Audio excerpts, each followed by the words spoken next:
At a price of £540,000 plus tax, you should also get some change for your million. And you'll get more than just a fabulous looking car with an awesome engine in the back. The McLaren F1 is the dream concept of its designer, Gordon Murray. Back in 1988, his Grand Prix McLaren was winning everything, but that was designed by his team of 30 engineers, and Murray is a man who derives most pleasure from completing a concept that is entirely his.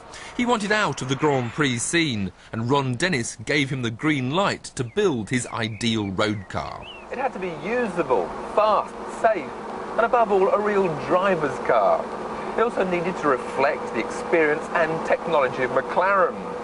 Every little detail, right down to this engraved instrument insignia, had to satisfy Murray's precise specification. 30 years earlier, his college sketchbooks were filled with variations of a three-seater layout. To Murray, it was the only solution. The driver would sit in the optimum position, in the middle. Ahead of the fuel tank and ahead of the engine. A Formula One style layout and naturally a Formula One style construction that starts with this. It was only just over 10 years ago that McLaren built the first ever Grand Prix car with a carbon fibre monocoque. Lightweight and very strong, yet it starts life as no more than an expensive roll of cloth. Each car is a jigsaw of 5,000 pieces of resin-impregnated carbon fibre pressed around 70 different moulds in anything from 2 to 17 layers. Each mould is bagged up and held in a vacuum before being cooked for 3 hours in this huge oven under 90 psi pressure at 125 degrees centigrade to bond it together. The cured carbon fibre pieces are then stuck together, rather like building a giant Airfix model with full-sized parts, until you have a complete body shell ready for the paint shop. From paint shop to assembly shop. This is chassis number 001, McLaren's own car. 002 and 003 have already been delivered to their lucky owners. This is 005 and ahead of it 004. With an output of just 3 cars a month, this is as long as the assembly line gets. It takes 6,000 man-hours to complete a car which expresses engineering excellence, brilliant packaging, quality finish and a fanatical attention to detail. Gold is the best heat reflector, so the engine bay is lined with gold. Murray turned to BMW for his engine. The 6.1-litre non-turbo V12 produces 627 horsepower. Murray only asked for 550, so he wasn't too unhappy when the engine came out 16 kilos heavier than the 250 he'd specified. Stress goes up. Weight is one of Gordon Murray's obsessions. Saving it meant more expensive materials. Magnesium wheels, aluminium alloy brake calipers, and an Inconel and titanium exhaust system, which is 67 kilos lighter than normal steel. Even the spanners in the special toolkit are made of titanium. The finished shape is the work of stylist Peter Stevens, who already had the Lotus Elan and Jaguar XJR15 to his credit before he began working with Murray to clothe the F1 in a shape that not only looked good, but performed to the designer's requirements. So, have all Gordon Murray's dreams come true? Is this a usable supercar? Well, it's light and easy to drive, the visibility is superb, the engine will dawdle along as slow as you want it to, and here in the middle there's a CD sound system all around you that's been honed to perfection. And there's even room to take the whole family shopping. Parking is a doddle, and there's no problem with opening the doors.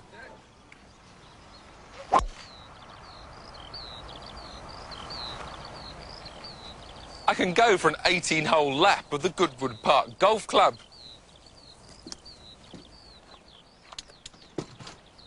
I've even got enough luggage space to pack up and head off for a weekend in the country. In fact, the 2 pannier lockers give the McLaren the same storage volume as a Fiesta boot. And under the floor there are spare fuses, bulbs and a first aid kit. So this really is a supercar you could use every day.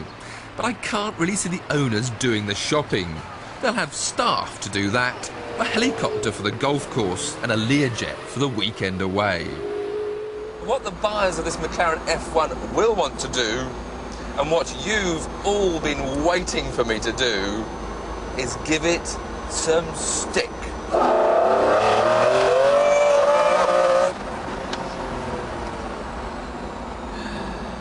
I think we better find a private circuit. Of course, you'll have to hire a track like Goodwood, but that's only pocket money. It's here that Murray's real talent comes to the surface. He wanted instant steering response, and that means a low polar moment of inertia.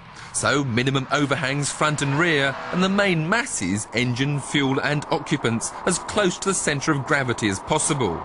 The suspension must have the effect of a racing car, but the comfort of a road car. And the McLaren solution is something they call ground plane shear centre subframes at the front and inclined shear axes at the rear. All of which translates into some pretty impressive performance. On this Goodwood racetrack, this McLaren is unbelievable. But perhaps the most impressive part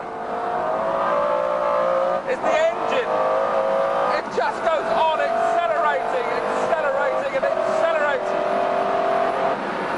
But it's not just the 627 horsepower of the V12, but it's the massive torque of the motor. Whatever gear you're in, if you open the throttle, there's a massive power through this chicane in second. Open the power and whoa! Wheel spin in second, third, fourth. Just accelerates on and on and on. Braking, very impressive. That foil coming up at the rear to keep the car stable under braking.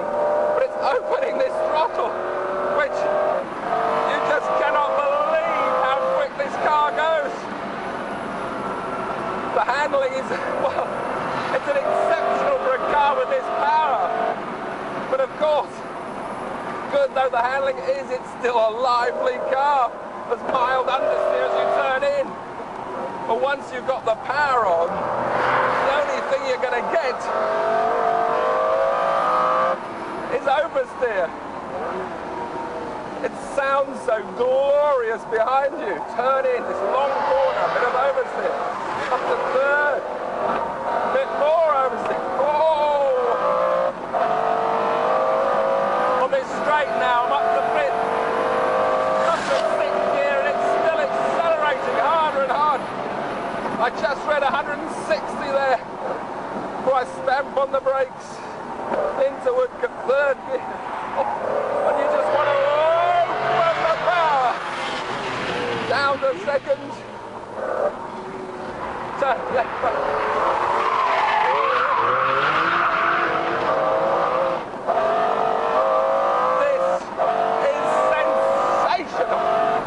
The F1 has been a long time coming, but it's been worth the wait. 0 to 60 in 3.2 seconds and an unofficial 231 miles an hour should set the standard for years to come. The McLaren F1 has everything you ever wanted in a supercar. Except perhaps, if you want to check a traffic report before you head home, then you're stuck. The F1 doesn't have a radio. Gordon Murray doesn't listen to the radio.